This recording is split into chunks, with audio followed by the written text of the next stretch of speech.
요즘은 자고 일어나면 또 무슨 일이 터질까 약간 두려움도 있고 걱정이 생기는 이런 시대입니다. 최근에는 우리 주거 문제로 인한 아픔이 여러 면으로 드러나죠, 여러분. 깡통, 전세, 이 말을 듣는 것도 가슴 아픈데 그것을 이용해가지고 자기 사리사욕을 채우고 수많은 사람들의 눈에 피눈물을 흘리게 만드는 사람들이 있다는 이야기가 가슴 아픕니다. 나는 좀 가서 감옥에서 살다가 나오면 되겠지. 참 이런 아니란 생각을 가지고 수많은 사람들에게 이런 아픔을 안기지 않는가. 인간이 살아가는 데 있어서 적어도 보장돼야 되는 게 있는데 우리는 이것을 생존을 위해서 최소한으로 보장돼야 될 부분이라고 얘기하는데 바로 의식주에 대한 부분이죠. 태어나서 입고 다닐 옷이 있어야 되고 또 굶지 않고 먹고 에너지를 얻어서 살아갈 힘이 있어야 되고 또 가족이 함께 모여서 주거할 주거 공간이 있어야 되는 거죠. 그런데 바로 이 주거 공간의 문제가 오늘 우리 사이에 큰 어려움과 아픔으로 자리하고 있습니다. 하나님이 우리에게 가르쳐주는 이 주거의 문제와 관련해서는요, 땅은 하나님의 소유라는 거예요. 그런데 이것이 왜곡되어지고 변질되어져 가지고요, 사람들이요, 땅 따먹기를 하고 얼마나 더 큰 땅을 가졌느냐에 따라서 자신의 힘과 자신의 세력을 드러내는 이런 시대가 되어버렸어요. 성경의 시대에 땅에 대한 하나님의 가르침을 보십시오. 하나님의 것입니다. 살아오는 동안 여러 가지 어려움이 있어서 자신의 땅을 다른 사람에게 넘길 수도 있습니다. 그런데 이렇게 넘기고 가족이 다 종이 되었어도 희년이 되어지면 그 땅을 본래 주인에게 돌려주라는 게 하나님의 말씀입니다. 어떻게 보면 우리 사회에 이런 일들이 세워진다고 하면 우리 안에 있는 빈익빈, 부익부의 문제는 많이 해소될 거라고 믿습니다. 그런데 코로나를 지나면서 다들 하는 얘기가 있습니다. 빈익빈, 부익부 현상이 더 심화되었다라고 얘기합니다. 힘든 사람은 더 힘들어졌고 또 이런 상황 가운데에서도 또 잘 살고 있는 사람들은 더 잘 살게 됐다라는 거죠. 최근 지난 18일 날 내년도 최저임금 논의를 위해서 노사정이 함께 모였다고 합니다. 근데 같이 모였는데 회의 시작도 못하고 파행이 됐다라는 거예요. 사람들을 이렇게 사용해서 일을 시키는 사용자 입장에서는 올해처럼 9,620원 그대로 유지하자. 노동자 입장에서는 지금 물가가 얼마나 오르는지 생각하기 어렵다. 그러니까 내년도 임금을 12,000원으로 고정해달라. 여러분, 서로의 생각의 차이는 있을 수 있습니다. 그런데 문제는요, 만나지도 않고 만나는 자리에서 회의도 시작하지 못하고 그 회의가 파해되었어요. 문제가 있어 보이죠, 여러분. 갈등은 기회라고 그랬습니다. 어떤 기회입니까? 서로의 생각을 확인할 수 있는 기회입니다. 서로의 생각을 확인하고 서로 대화하면서 서로의 마음들을 하나로 맞춰가면서 더불어 살아가는 사회를 이루어가는 것입니다. 내가 양보할 부분은 어느 부분인가? 또 상대방을 위해서 내가 내어줘야 될 것은 무엇인가? 어떻게 해야 하나가 되어질 수 있고 한 길을 향하여서 행복한 삶을 살아갈 수 있을까를 논하는 자리가 바로 이런 협의의 자리, 또 함께 생각을 나누는 자리가 아니겠습니까?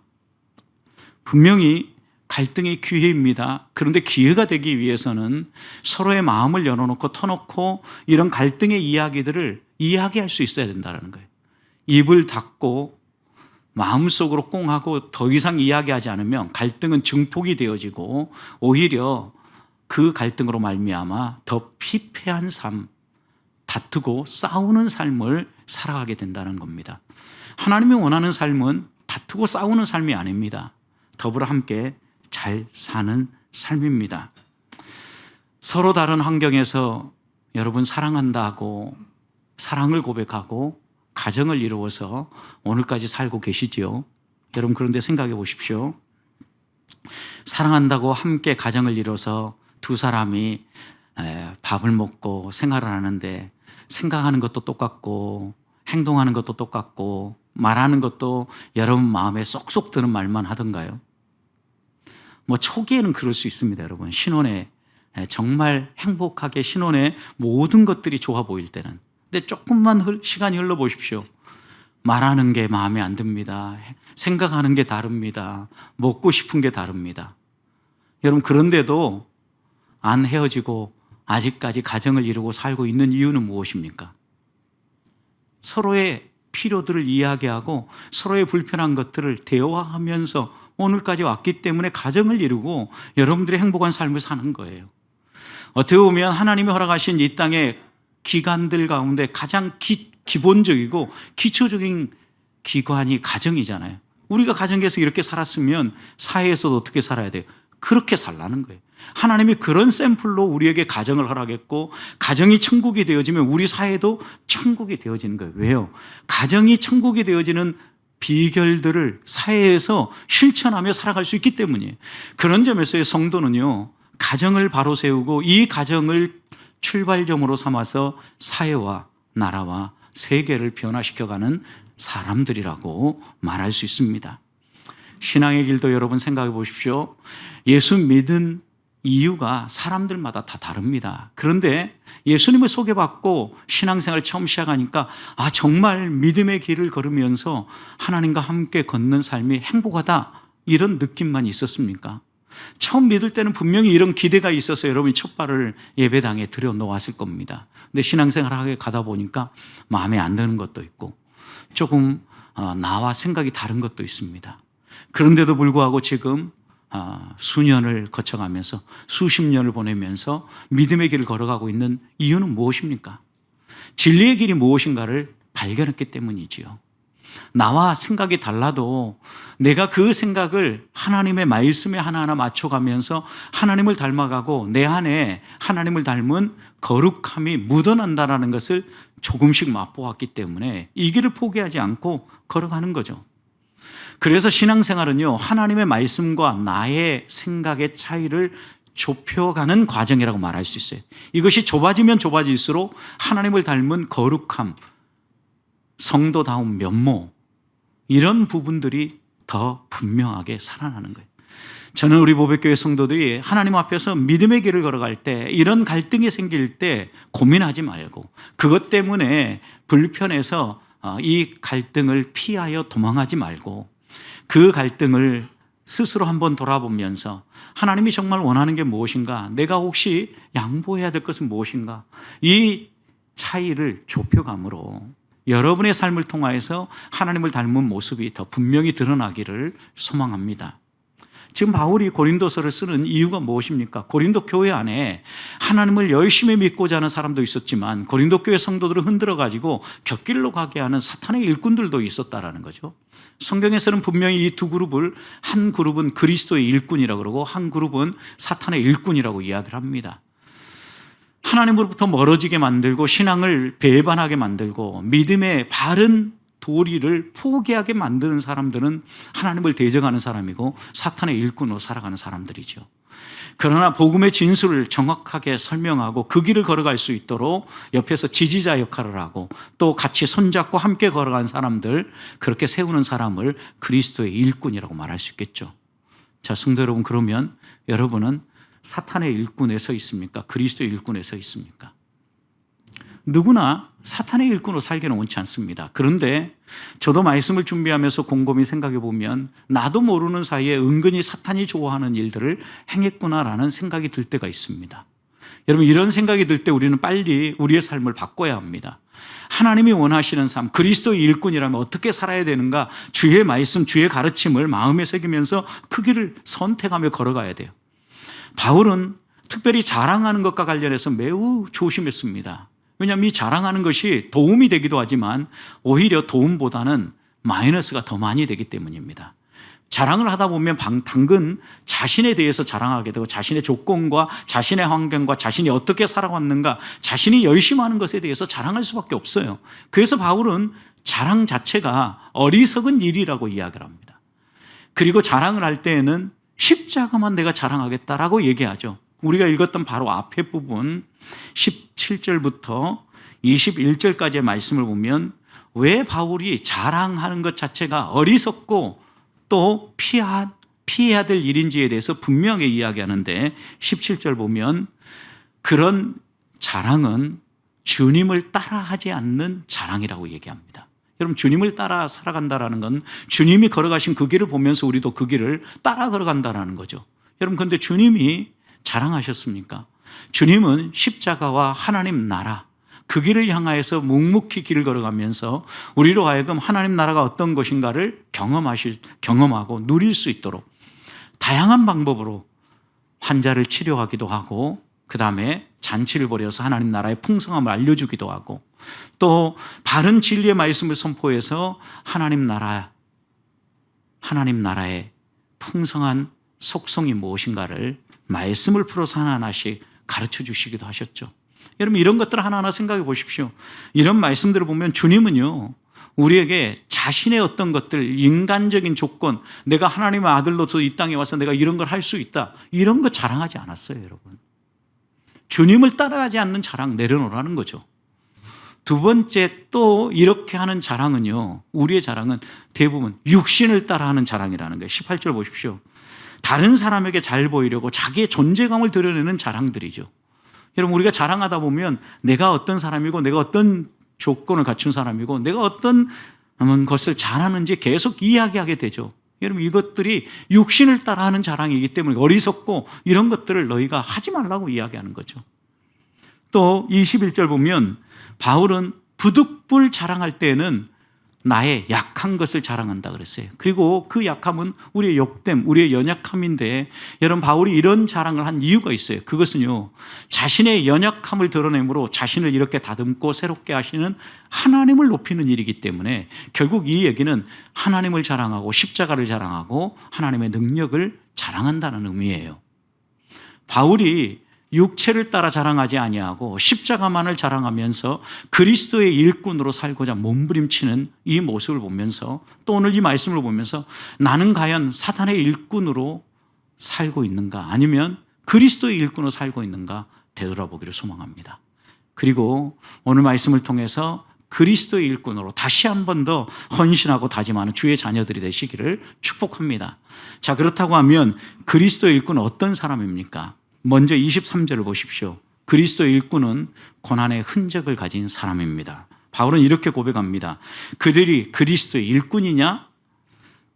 나름대로 그리스도의 일꾼이야 주장하는 그런 사람들의 이야기를 고린도 교회 사람들이 이야기하라니까 바울이 이렇게 얘기하는 거죠. 그들이 그리스도의 일꾼이냐? 정신없는 말을 한다. 실은 그들은 그리스도의 일꾼이 아니라 누구라는 거예요? 사탄의 일꾼이라는 거죠. 만약 내가 그들이 그리스도의 일꾼이라고 주장하는 것을 너희가 믿는다면 나는 더 그리스도의 일꾼이다. 여러분, 그리스도의 일꾼이라고 이야기를 할 때 어떤 면에서 그리스도의 일꾼인가라는 걸 생각해야 되는데, 육체의 여러 가지 자랑인데 바울이 육체의 그 자랑을 어떻게 얘기합니까? 그리스도를 전하고 복음을 선포하면서 그가 겪게 된 여러 가지 고난, 아픔, 이런 것들을 그리스도의 일꾼의 흔적으로 표현해요. 그래서 결국 우리가 그리스도의 일꾼답게 살아간다면 한 주간 살아가는 동안 우리의 삶에 이런 흔적들이 남아야 되는데 어떤 것들입니까? 23절 후반절 보십시오. 내가 수고를 넘치게 하고 옥에 갇히기도 더 많이 하고 매도 수없이 많고 여러 번 죽을 뻔했다. 여러분, 여기에 보면은 처음으로 바울이 요약하고 이야기하는 것은 24절부터 보시면 매 맞은 얘기부터예요. 복음을 전하면서 하나님을 위하여서 그가 나쁜 일을 해서 이렇게 매를 맞은 것이 아니라 복음 전도자로 살아가면서 매를 맞는데, 유대인들에게 40에 하나 감한 매를 5번이나 맞았다고 얘기합니다. 3번이나 태형을 당했습니다. 태장을 맞았습니다. 1번은 돌로 맞았습니다. 매 맞은 예들을 바울이 먼저 언급합니다. 복음을 전하고 믿음의 길을 걸어가는 길이 결코 금이 환영하고 환영받을 만한 일은 아니라는 거죠. 25절부터 보면 매 맞는 정도에서 끝나는 것이 아니라 죽을 고비를 넘긴 거에 또 이야기하죠. 배를 타고 여행을 할 때 3번이나 배가 파손했습니다. 죽을 뻔한 거죠. 깊은 바다에 일주일씩이나 머물러야 됐습니다. 큰 풍랑이 일고 이 바다를 지나는 동안 생명의 위협이 얼마나 심했겠습니까? 26절을 보면 성도 여행을 하면서 얼마나 다양한 위험들이 있었는지 그 위험들을 쭉 언급합니다. 강의 위험, 강도의 위험, 동족의 위험, 이방인의 위험, 시내의 위험, 광야의 위험, 바다의 위험, 거짓 형제 중의 위험. 이런 다양한 위험들이 그의 생명을 위협했다라는 거죠. 그리고 수고로 따진다고 하면 나는 그 수고에 대해서는 넘치도록 했다라는 거예요. 그래서 여러분 이어지는 말씀 보십시오. 또 수고하며 애쓰고 여러 번 자지 못하고 줄이고 목마르고 여러 번 굶고 춥고 헐벗었노라. 내가 수고하고 굶고 추위에 덜덜덜 떨고 힘들게 지내온 이야기를 한다면 한두 번이 아니다, 여러 번이다, 이렇게 얘기하는 거죠. 여러분, 결국 이 말씀을 하나로 모아보십시오. 바울은 그리스도의 일꾼은 적어도 주의 복음을 위해서, 하나님 나라를 위해서 헌신하는 고난의 흔적이 있어야 된다는 거예요. 자, 그렇다고 하면 내게는 이런 고난의 흔적이 있는가라고 다시 한번 질문해 보십시다. 바울이 갈라디아에서 복음을 전할 때 갈라디아 교회 사람들 가운데 육체의 모양을 내려고 하는 사람들이 많이 있었습니다. 그래서 육체적 조건을 자랑하고 교회 안에서도 내가 어떤 사람이라고, 나름 된 사람, 난 사람이라고 자기를 드러내는 사람들이 있었습니다. 그들을 향해서 바울은 갈라디아서 6장 14절에서 단호하게 이렇게 얘기합니다. 나는 주 예수 그리스도의 십자가 외에는 다른 것 자랑하지 않겠다. 바울이 자랑할 게 없었기 때문입니까? 유대인 중에 유대인이었습니다. 난지 8일 만에 그도 역시 할례를 받았습니다. 누구보다도 교회에 대해서 열심을 가지고 있었던 사람입니다.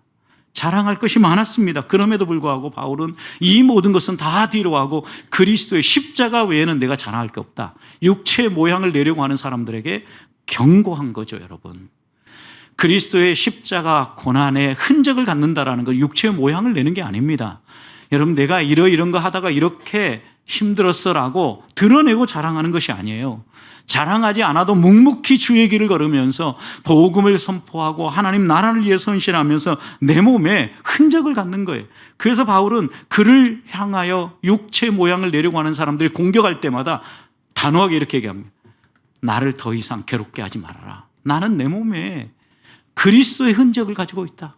예수 그리스도의 흔적을 가지고 있다는 거예요. 여러분, 이 흔적이라는 게 아주 재미있는 표현이에요. 옛날 시대에 여러분 목축업을 하는 사람이 자기 소유의 양, 자기 소유의 그 동물들, 소나 또 말을 자기 것이라고 표시할 때 불도장을 만들어 가지고 새로 각인되어지는 문양에다가 불도장을 말이나 소의 엉덩이에 하나씩 탁 찍죠, 여러분. 그러면요, 이 소나 이 양이 그리고 이 동물이 죽을 때까지요, 그 낙인이 없어지지 않아요. 이게 뭐예요? 흔적이에요. 스티그마라는 단어가 쓰여졌는데 이 흔적은 지워지지 않는 흔적이에요. 바울은 이렇게 복음을 위해서 자신의 모든 것을 내어놓고 살아갔기 때문에 내게는 지워지지 않는 흔적이 있다. 그러니 나 더 이상 공격하지 말고 괴롭히지 말아라. 아무 소용없다. 라고 바울은 단단하게 이야기한 겁니다. 성도 여러분, 여러분은 이런 흔적이 있으십니까? 저는 교회 안에서 성도들과 함께 믿음의 여정을 달려가기 위해서 여러 가지 결정을 하고 또 함께 헌신해 주기를 부탁할 때마다 고민이 많아요. 요즘은 교회 안에서 헌신하려고 하지 않습니다. 수고로운 일이 있고 고난의 일들이 있으면 어떻게 하면 피해갈 수 있을까 생각합니다. 우리 교회도 예외는 아니라고 생각합니다. 특히 여러분, 어려운 일들, 교회 안에 무엇이 제일 어렵습니까? 지금 여자분들에게는 주방 봉사입니다. 다 안 하시겠답니다. 여러분, 하나님이 원하는 것은요, 주를 위하여서, 주의 교회를 위해서 내가 할 수 있는 일이 무엇인가를 생각하고 기꺼이 기쁨으로 헌신하는 거예요. 다 안 하겠대요, 다. 그리고 또 교회 안에서 어떤 일들이 있어서 함께 헌신하고 섬기십사 그러면 연말 되잖아요. 그러면 저에게 막 문자가 옵니다. 목사님, 저 이런 것은 꼭 시키지 말아주세요. 이건 안 하랍니다. 여러분, 주님이 헌신하고 섬기며 나아갈 때 선택해가지고 섬겼습니까? 그럼 십자가 선택하지 말아야죠, 여러분. 그것만이 아닙니다. 또 여러분, 우리가 목장 한번 모여보자 라고 얘기하면요, 목장 귀찮다라는 거죠. 가봐야 별 얘기도 없는데 왜 내가 여기 모여야 되냐는 거죠. 여러분, 가족이 뭔 일이 있어서 밤 되면 다 집에 모여서 밥 먹고 같이 한 집에서 잠을 자십니까? 별일 없어도요, 밤 되면 내가 돌아갈 곳이 그곳이라고 생각하고 돌아오는 거죠. 성도는요, 모여야 될 곳이 바로 교회이고, 우리의 작은 모임 안에서 하루 살아온 이야기도 좀 얘기도 하고, 서로 기도하든 아니면 또 비아냥거리든 집에서의 어떤 일을 하든 상관없어요. 그냥 가서 그냥 내 일 이야기하면서 함께 걸어가는 거예요. 여러분, 이러면서 우리들이 우리 안에 믿음의 여정에 대한 분명한 확신을 갖는 거예요. 그러면서 우리 안에 흔적들이 하나하나 쌓여가는데, 이 흔적이 결코 지워지지 않는 예수 그리스도를 믿고 따르며 우리의 가슴에 새기는 흔적인 거예요. 여러분, 그리스도 일꾼은 흔적을 가진 사람입니다. 과거에 내가 가지는 흔적으로 만족하지 맙시다. 지금이 중요합니다. 평생 지워지지 않는다 하니까 나 그 흔적 가지고 평생 살래. 천만의 말씀입니다. 하나님이 원하시는 것은 오늘 내가 어떻게 그렇게 하나님의 일꾼으로 사는가, 사탄의 일꾼으로 사는가를 묻는 것입니다. 저는 우리 보배교회 성도들이 그리스도의 일꾼으로 고난의 흔적을 사모하고 그 흔적을 기꺼이 감내가는 성도들이 되기를 축복합니다. 두 번째 그리스도의 일꾼은요, 28절을 보십시오. 교회를 위한 염려를 하는 사람입니다. 이 외의 일은 고사하고, 앞에 있는 여러 가지 고난의 흔적들에 대해서 얘기했죠. 이 외의 일은 고사하고 아직도 날마다 내 속에 눌리는 일이 있는데 곧 모든 교회를 위하여 염려하는 것이라. 여러분, 바울은 이 염려를 언제까지 합니까? 주님 오시는 날까지죠. 여러분, 주 앞에 설 때 너희들이 나의 자랑이 되고 나의 면류관이 되리라, 이렇게 교회들에 대해 생각했어요. 바울이 복음을 선포하고 하나하나의 교회가 세워질 때마다 그 교회를 위하여서 마음에 염려하고 근심했다라는 거예요. 무엇 때문에? 그 교회가 이단에게 휘둘리지 아니하고 바른 복음에 견고하게 서서 믿음의 경주를 끝까지 하도록 그가 항상 마음에 눌림이 있었고 기도가 있었다라는 거예요. 여러분, 전도한다라는 것은요, 한 사람을 교회에다 그냥 데려다 놓고 끝나는 게 아니에요. 이 사람이 복음의 말씀 앞에 서서 주님 오시는 그날까지 믿음의 길을 끝까지 정진하도록 바울이 지금 그러고 있잖아요. 날마다 내 속에 눌린다. 한 번 하고 끝나는 게 아니에요. 한 번 데려다 놓고 끝난 게 아니라 날마다 내 속에 눌린다라는. 여기 눌린다라는 것은 무거운 짐을 어깨에 딱 짊어져 보세요. 그럼 어때요? 저절로 어깨가 내려가잖아요. 압박을 당하는 거예요. 눌리는 거예요. 내 마음에 이런 눌림, 이런 압박이 있다라는 거예요. 무엇에 대한 눌림, 무엇에 대한 압박입니까? 교회를 생각하는, 교회를 염려하는 압박이에요. 여러분, 그런데 요즘 어떻습니까? 교회가 염려가 되십니까? 염려할 게 별로 없죠. 교회에 염려하려고 하면 요즘은 세코미 대신 지켜주고, 또 교회 안전하게 지어놓으니까 다른 것들이 다 안전하게 해주는데 내가 교회에 대해서 염려할 게 뭐가 있냐고, 이렇게 생각하는 거죠. 여러분, 그런데 교회에 대해서 염려한다는 것은 건물을 염려한다는 게 아니에요. 이런 건물 염려도 필요해요. 어디가 펑크가 나고 물이 새는데요, 아무도 안 쳐다봅니다. 그래서 제가 저를 도와서 협력하는 부사역자들이 얘기합니다. 목사는 종이다. 목사는 섬기는 사람이야. 같이 하수도 펑크 나면 거기 메꿔 넣고요, 같이 열심히 때웁니다.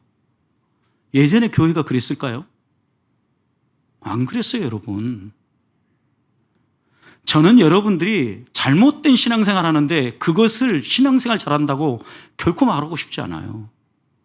제게 맡겨준 이 양떼들이요, 지옥불로 들어가는데 세상 방식을 따라 살아가는데 그것이 옳다고 얘기해주고 사탄의 일꾼처럼 살고 있는데, 잘한다, 그리스도의 일꾼이다, 싹군 되고 싶지 않아요, 저는. 여러분, 교회를 위해서 염려한다는 것은 이런 외형적인 요소도 있는데요, 예전에는요, 주중에 한 번씩 교회 와서 둘러보기도 하고 교회가 어떤가 관심을 갖는 사람도 있었는데, 이런 관심도 사라졌을 뿐만 아니라 오늘 본문이 이야기하는 진정한 관심은요, 성도들을 위한 관심이에요. 성도들. 교회가 무엇입니까? 교회. 예수 그리스도를 개인의 구주로 영접한 사람들의 모임이잖아요. 이런 사람들이 믿음의 반석 위에 서기 위하여서 혹시 사탄의 유혹에 넘어지진 않을까 바울이 노심초사하고 고민하는 게 그거죠. 그래서 가능하면 복음을 들려주고 복음의 길을 걸어갈 수 있도록 격려해주고 하나님의 말씀이 흔들리면 그 말씀을 바로 이해할 수 있도록 분명하고 선명하게 설명해주고 이러면서 이 믿음의 연대를 하면서 걸어가는 거죠. 누가요? 믿음의 형제자매들이. 그리스도의 일꾼이에요, 여러분. 목사가 아니라. 목사는 당연한 거고요, 여러분. 분명히 하나님이 우리에게 말씀하시는 그리스도의 일꾼이 어떠한 사람인가를 안다고 하면 내가 누군가를 스스로 돌아봐야 돼요. 내가 사탄의 일꾼으로 서는 사람이 되면 안 돼요, 여러분. 주님이 원하시는 것은요, 하나님 나라를 위하여서 근심하라는 거예요. 그런데 여러분, 우리는 하나님 나라를 위해서 근심하는 것이 아니라 세상 염려를 해요, 세상 염려. 세상 염려는 내려놓으라는 거예요. 왜? 내가 먹여줄게, 내가 채워줄게, 내가 입혀줄게. 주님의 약속입니다. 대신 너희가 해야 될 근심이 있다. 교회를 위해서 염려해라. 하나님의 뜻대로 하는 근심은 회개에 이르는 유익한 것이다라고 이야기하잖아요. 형제를 위해서 근심하고 형제를 위해서 후원기도하고 형제를 위해서 내 사랑을 쏟아부을 때 그 형제가 믿음 안에 서게 되고 바른 길을 걸어가게 된다는 거예요. 주님이 원하는 근심이에요. 복음의 토대 위에 견고하게 설 수 있도록 내가 먼저 서고 옆에 있는 사람의 손을 붙잡아주는 이런 일들이 우리 안에 반복돼야 되지 않겠습니까? 신천지 2단 다시 포교 활동을 적극적으로 하기 시작했다고 합니다. 목사인 저에게도요, 메일이 날라옵니다. 편지가 계속 옵니다. 그러면서 막 설득을 합니다. 여러분, 2단들도 이래요.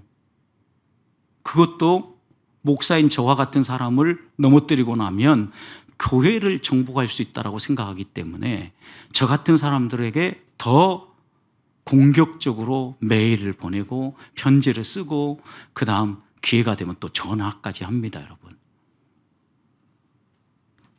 이런 이단들도 열심히 하는 걸 보면 잘못된 것을 붙잡고도 자신들이 하나님의 사람으로 구원받을 길을 걸어간다고 하는데 우리는요, 진리를 알고 있어요. 바른 길을 알고 있어요. 그럼에도 불구하고 우리는 믿음의 경주를 집중하지 못하고 있지 않냐는 거죠. 무엇 때문에요? 하지 말라고 하는 세상 염려 때문에, 먹고 사는 염려 때문에. 언제부터 교회가 그랬습니까, 여러분? 언제부터 우리의 신앙이 그랬습니까? 다시 한번 좀 생각해 보십시다. 그리스도의 일꾼은요, 세상 염려 내려놓고 교회를 염려하는 사람이에요. 성도를 염려하는 사람이에요.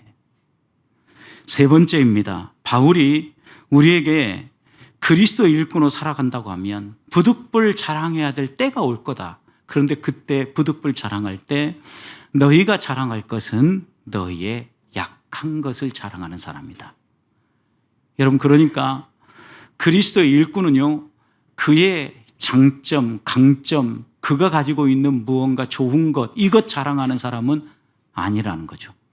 뭘 자랑하는 사람이 그리스도의 일꾼이에요? 약한 것을 자랑하는 사람. 30절 보십시오. 내가 부득불 자랑할진대 내가 약한 것을 자랑하리라. 바울은요, 자랑에 대해서 극도로 민감해요. 예민해요. 알러지 반응을 보여요. 왜요? 하나님을 높이는 게 아니라 자신을 높이는 일이기 때문이에요. 성도는 이래야 되는 거 아니에요. 극도로 조심해야 돼요. 바울은요, 자신을 살피면 자랑할 게 없다라고 생각했어요. 실제적으로는 많이 배운 사람이고 좋은 가문에서 태어났고 열심도 있었고 실력도 있었던 사람이잖아요. 그런데 그는 자랑할 게 없다라는 거예요. 왜요? 그가 이제까지 해온 것이요, 교회를 핍박하고 교회를 공격하는 거였거든요. 그런 그에게 하나님이 먼저 찾아오셨고 다메섹에서 구원의 은총을 베풀어 주셔서 그가 사도로서 복음 전도자로서 살아갈 수 있게 된 거예요. 그래서 고린도전서 15장 10절에서는 이렇게 고백하죠. 나된 것은 하나님의 은혜라.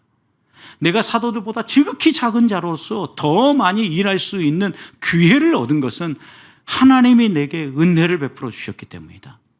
바울은 철저하게 자신의 약함을 드러내면서 하나님의 능력이 나타나도록, 하나님이 우리에게 베푸시는 사랑이 드러나도록 자랑했어요.